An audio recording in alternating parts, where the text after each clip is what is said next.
Welcome to The Explainer. Today, we are tackling a massive challenge, one that affects pretty much everyone in the United States: the Great American Achievement Gap. It's a problem that's been around for a long, long time, and as you're about to see, it comes with an absolutely jaw-dropping price tag. So let's just start with this number because it's staggering. $31 trillion. A recent Stanford University study put that figure on the table. That's their estimate for the economic hit we're going to take this century just from the learning loss that happened during the pandemic. It's a figure that's bigger than the entire U.S. economy for a year. But here's the thing. This isn't a new problem. The pandemic didn't start the fire, it just poured a whole lot of gasoline on it. So how does the U.S. stack up against the rest of the world? Well, the data is pretty sobering. If you look at the scores from the PISA test, which is a huge international benchmark for schools, American students are just not keeping pace. In math, we're actually below the average for other developed nations, and we're way behind top-performing countries like Singapore and Korea. And this is where the real mystery begins, because we spend more money per student than almost any other country out there. So we're putting in a massive investment, but we are absolutely not getting the results to match. It's a terrible return on investment, and it tells you right off the bat that this problem is way more complicated than just money. Okay, so that international picture is already pretty troubling. But believe it or not, the story gets even more stark when we stop looking outward and start looking at the gaps happening right here, inside our own country. See, this isn't just a static problem. It's a problem that gets worse over time. This timeline shows you what happens. Based on our own national test scores, the gap in achievement between white students and their Black and Latino classmates gets wider and wider the longer they're in school. A gap that's there in fourth grade becomes a huge chasm by the time they're seniors. It means our school system is actually letting some kids fall further and further behind. And this gap isn't just about race, it's also profoundly about economics. I mean, just look at who gets into America's best colleges. A whopping 91% of the freshmen at these top-tier schools come from the wealthiest half of the country. Think about that. That means only 9%, just 9%, come from the entire bottom half of the income ladder. It's a powerful and kind of depressing reminder that your family's income is still one of the biggest predictors of your future. Now, I know these charts look really busy, but you don't need to read every label. Just look at the big picture. When you take individual U.S. states and rank them against other countries, you see something incredible. We're not one country when it comes to education. We are 50 different countries. Our best-performing state, Massachusetts, would still only rank about 16th in the world, and some of our lowest-performing states, they're on par with much, much poorer nations. The difference from one state to the next is just immense. And recent events have just thrown gasoline on that fire. This map shows you how the pandemic learning loss played out. It was not some shared national burden. It hit some places, you can see them there in red, way harder than others. It just deepened all the cracks that were already there. Okay, the scale of the problem is clear, both around the world and right here at home. So that brings us to the real trillion-dollar question. Why?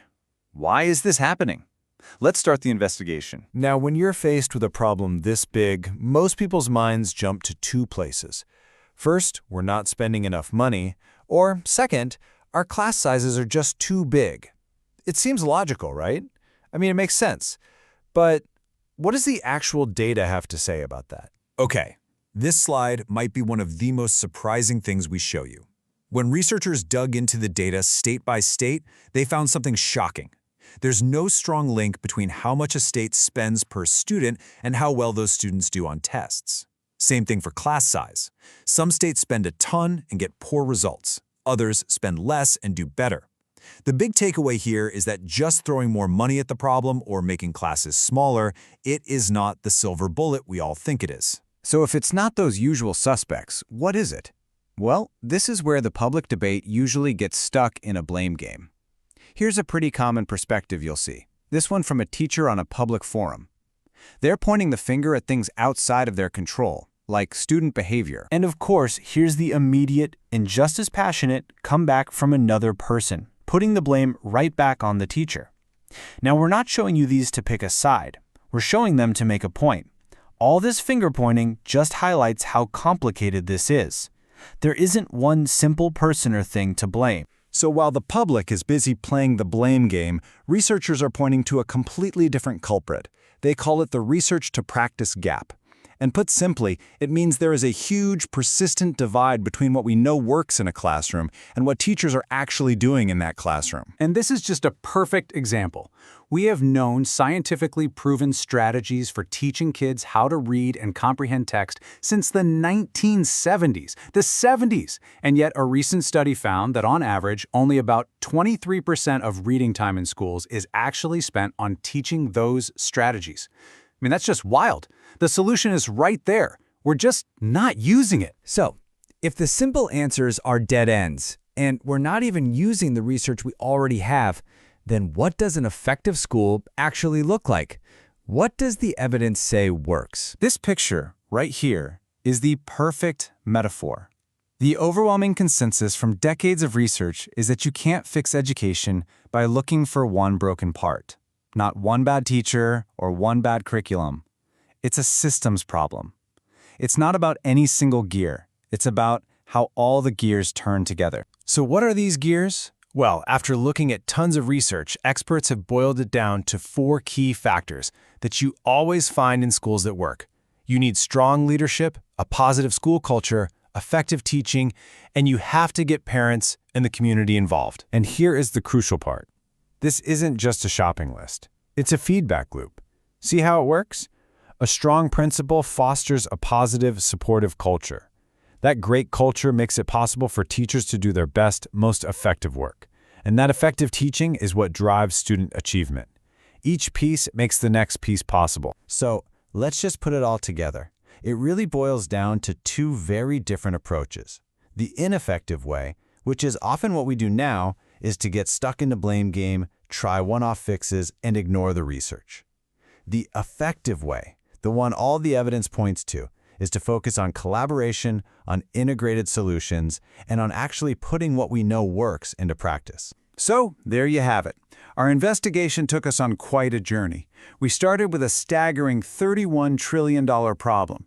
We looked at the widening gaps within our own country, we debunked some of the most common and simple answers, and we landed on a solution that is all about the system. So the evidence is pretty clear. This isn't about finding one part to blame or one magic lever to pull. It's about getting our hands dirty and fixing the entire machine.